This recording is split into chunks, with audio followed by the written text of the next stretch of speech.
An unavoidable pressure is looming over little fish, and the curtain rises on her nightmare. One day, a kind old lady entered the bank to extend her loan, her hands sandpaper rough, flapping like wings to catch little fish's eye. The old lady hoped little fish could extend her payment deadline. After all, she's older now and not making much money at the bank. Not wanting to end up as a homeless, lonely old lady, little fish was touched by the grandma's pleading face and quickly agreed to talk to the captain on her behalf. But who knew, the captain said she'd postponed twice. Further delay means loss. Little fish suddenly got the captain's hidden message and decided to take action. To secure the deputy manager role early, she made a tough call to reclaim the old lady's property on time, unknowingly pushing her to desperation. Suddenly, the old lady knelt down in public, grabbing little fish in a moral bind.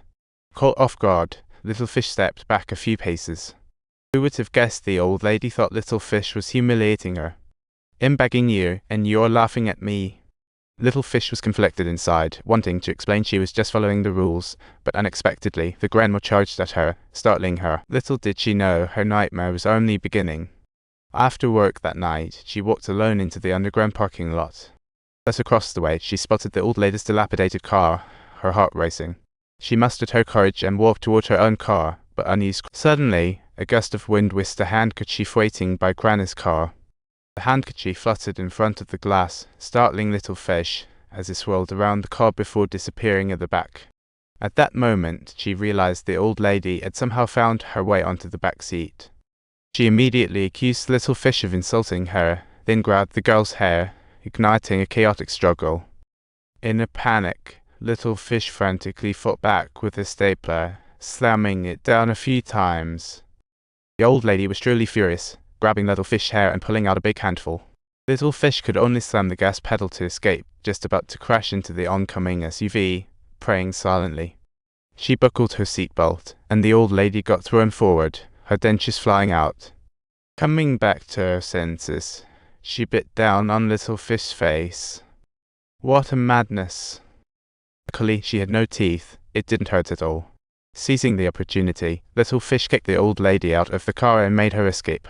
Thinking she had dodged the crisis, little fish was shocked when the old lady suddenly lifted a big rock and smashed the window. Who knew where this grandma found the strength? She yanked little fish right out. Little fish thought she was destined for a beating, but the old lady merely yanked off a button. She kept repeating, "The owner customizes the reward, and I hope he'll beg me." Then, she stuffed the button into little fish's hand. Little fish was momentarily stunned. The old lady had vanished without a trace. Soon after, the police and her boyfriend, Amu, arrived on the scene. Little fish finally relaxed her taut nerves. On the way home, she felt like something was stealthily following her. A casual glance revealed a fortune-telling shop nearby, prompting little fish to tell Amu she wanted to have her fortune told. Although he was a skeptic of such things, he couldn't resist her pleading gaze. As they entered, a bush-bearded guy came out. Let's call him a Y. He instantly recognized little fish's unusual aura. He claimed to be a seer, able to see things others couldn't.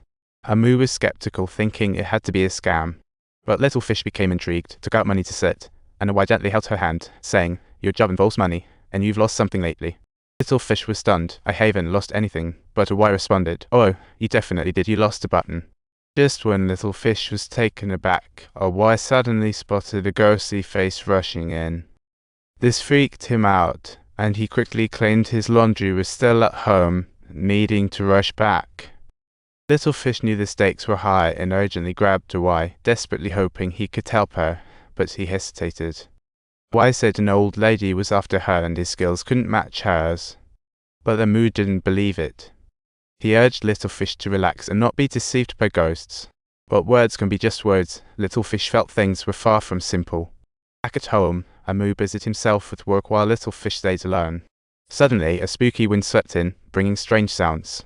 Following the noise, little fish saw the iron gate of her yard creaking away. The eerie wind swept through her house, as if an invisible hand stirred chaos, making everything jingle. Suddenly, a shadow rushed swiftly towards little fish and violently slapped her, flying away. Subtitles. Amu returned home, unwilling to believe what little fish had endured, insisting the old lady was up to no good. He consoled little fish that this post-traumatic reaction was all in her imagination, leaving her no choice but to admit her sensitivity. The next day arrived quickly. Little fish had just started work at the bank when Taro, her rival for deputy manager, demanded she teach him loan procedures. Otherwise, she'd go ask the branch manager directly. Little Fish, gritting her teeth, reluctantly agreed and let Taro sit down for a slow tutorial. Just then, Little Fish noticed Taro's hands looked just like the old lady's.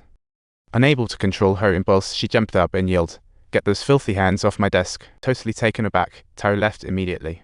Little Fish ended up nosebleeding, and the branch manager hurriedly told her to wipe it. Finally, she understood the old lady's "you will eventually come to me for help" quit and decided to simply skip work. She used the address to find the old lady's home, but the person who opened the door wasn't her, asking if she came to apologize. Little Fish hurriedly admitted her mistake, insisting that she would reclaim the property for the old lady, only to find nobody was home.